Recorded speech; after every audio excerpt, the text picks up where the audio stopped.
58년차 가수 가황나훈아는 1966년 노래 천리길로 데뷔했습니다. 2024년 데뷔 58년차로 현재 진행 중인 마지막 콘서트를 끝으로 가요계를 떠납니다.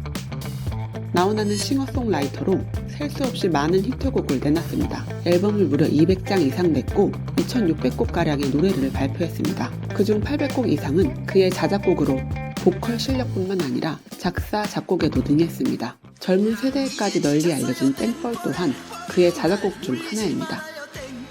나훈아와 남진의 관계는 H.O.T 대 잭스키스, 핑클 대 S.E.S, 원더걸스 대 소녀시대처럼 라이벌 구도였습니다. 가요계엔 수많은 대결 구도가 있었지만 그중 최고는 단연 남진 대 나훈아였습니다. 둘의 차이점은 명확했습니다.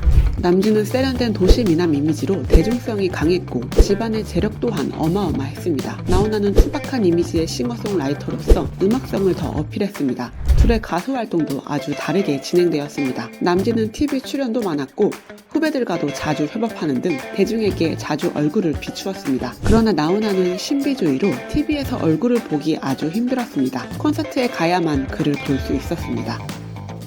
스타 철학. 아무 데서나 볼 수 있는 별은 별이 아닙니다.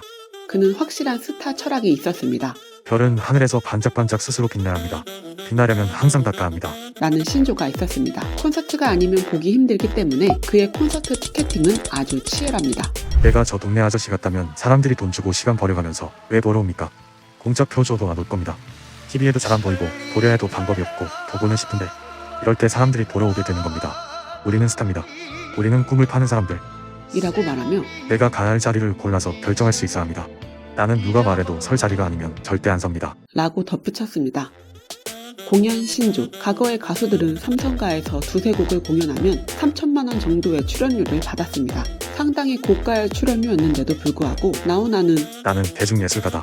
내 공연을 보기 위해 표를 산 대중 앞에서만 노래한다. 라고 말하며 공연을 거절했습니다. 과거 평양 공연 또한 2차례나 거절했습니다. 평양 공연을 하면 북한 당국으로부터 출연료를 받아야 합니다. 그런데 반대로 선물 보따리를 들고 가서 북한 당국 지시대로 움직인다는 것은 나훈아의 자존심을 건드리는 것. 이라고 소신을 밝혔습니다. 그런 그가 15년 만에 방송 출연을 한 적이 있습니다. 2020년 KBS에서 마련한 한가위 대축제 대한민국 어게인이라는 특별 공연에서 2시간가량의 공연을 선보인 것인데 다시 보기 및 클립 영상 서비스가 제공되지 않는 방송이었습니다. 애초부터 그가 스스로 코로나에 지친 국민들을 위로하기 위해 노 갤런티로 직접 기획한 것이고 KBS는 생방송 중계와 플랫폼 지원만 담당했다고 합니다. 정치 제안. 당대 최고의 개그맨 고 이주일이 국회의원에 나갔을 때 나훈아도 여당에서 프로포즈를 받았습니다. 국회의원을 하라는 제안에 그는 전화로 무슨 말인지 모르겠다. 의문을 제기했습니다. 아래 당시 통화 대화문을 추가합니다. 국가와 민족을 위해서 정치를 하셔야겠습니다. 여보시오, 내가 정말로 국가와 민족을 위한다면 나는 노래를 불러야 합니다. 한 가지만 물어봅시다. 울긴 왜 울어를 이 세상에서 누가 제일 잘 부른다고 생각하십니까? 마이클 잭슨이 저보다 울긴 왜 울어를 더 잘 부른다고 생각하십니까? 아니죠. 그거야 선생이 최고로 잘 부르죠. 그러면 내가 무엇을 해야 합니까? 정치를 해야 합니까? 노래를 해야 합니까? 그는 이에 대해 추후 인터뷰에서 정치한다는 사람들이 참 있습니다.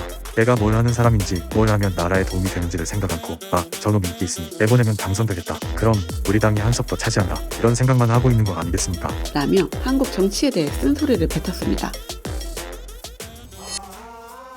노태우 대통령 시절 그는 훈장 제안을 몇 번 받은 적이 있습니다. 그러나 그는 그때마다 자신이 받을 때가 아니라며 거절했습니다. 그는 이에 대해 자신의 선배들 중엔 히트곡이 많이 있어도 밥도 못 먹고 잘 곳이 없어 떠돌아다니면서 노래를 불러온 분들이 많다며 그런 분들을 못 본 채 하고 자신이 훈장을 받고 명예의 전당에 들어간다는 것은 말도 안 된다며 거절했습니다.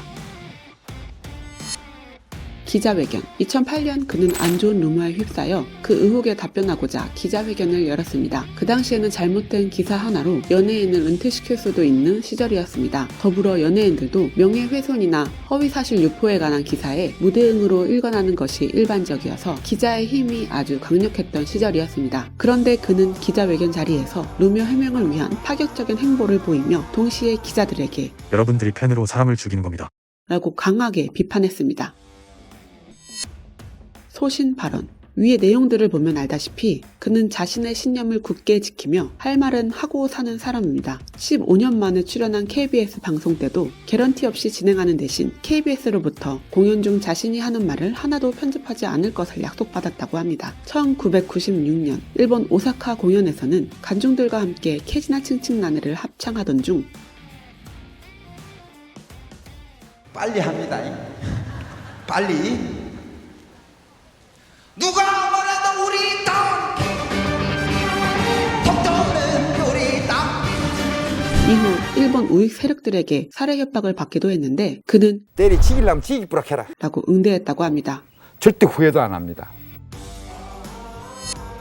뽕짝론, 그는 뽕짝은 영원하다고 말합니다. 젊은이들의 주류 장르는 아니지만 그들마저 회식 때는 뽕짝을 부르고 그들이 나이가 들면 다시 영영, 무시로 같은 자신의 노래로 돌아온다는 것입니다. 또한 한국은 젓가락 문화이기에 밥 먹은 후, 술 먹은 후 기분이 좋을 때 젓가락을 두드리며 장단을 맞추게 되는데 그때 가장 잘 어울리는 리듬이 뽕짝이라 말하며 한국인과 뽕짝의 필연적 이유를 언급했습니다.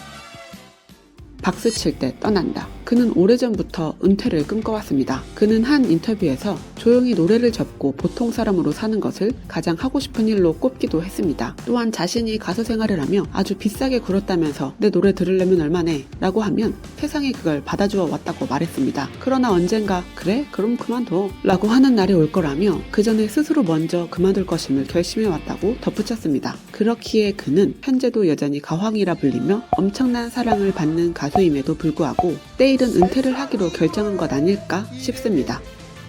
왜 이렇게 힘들어? 아테스요 소크라테스양 사랑은 또 왜